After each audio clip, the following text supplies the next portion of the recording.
మన సంపంగి is technologies వాడి రకరకాల ఒక 9 టెక్నాలజీస్ వాడతాం మనం. ఈ 9 టెక్నాలజీస్ వాడి వ్యవసాయం అనేది మనం చేస్తున్నాము.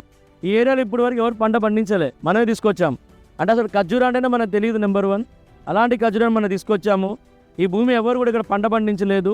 ఇలాంటి పైన టాప్ సాయిల్స్ అంటే కొండ పైన కూడా మన పంట పండించి మంచి దిగుబడి తీస్తున్నాము. లాస్ట్ ఇయర్ మనము దగ్గర ఒక 20 టన్నులు అంటే 20 టన్నుల పప్పులు మనం కల్టివేట్ చేస్తాం ఇక్కడ. సో అంటే మనం మనం అనుకుంటే మనకున్న టెక్నాలజీని రైట్ వేలో వాడుకుంటే ఎలాంటి నేలపైన సరే వ్యవసాయం చేయొచ్చు అనేదే మా టార్గెట్.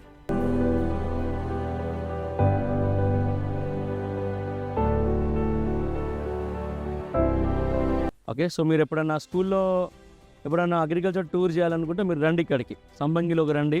మీరంతా చూడండి, మీకు అంతా చాలా నాలెడ్జ్. బుక్ చదవడం వేరు, ప్రాక్టికల్గా చూడటం వేరు. ఇక్కడికి వచ్చినాక మీకు సాయిల్ లేకుండా ఎలా అగ్రికల్చర్ చేయాలనేది కూడా ఇక్కడ మనం పెట్టాము. సో కాబట్టి హైడ్రోపోనిక్ అగ్రికల్చర్ అంటాం, ఇది కానీ అది కానీ. సో దీన్ని ఏంటి అంటే అదో వర్టికల్ ఫార్మింగ్ది, అంటే తక్కువ భూమిలో ఎక్కువ మోతాదు తేవాలంటే లేయర్ ఫార్మింగ్ అంటాం మనము, వర్టికల్ ఫార్మింగ్. ఇది వచ్చేసి హైడ్రోపోనిక్, అంటే సాయిల్ లేకుండా వాటర్ని వాడుకొని ఎలా చేయాలన్నది హైడ్రోపోనిక్ ఫార్మింగ్ అంటాం దీన్ని.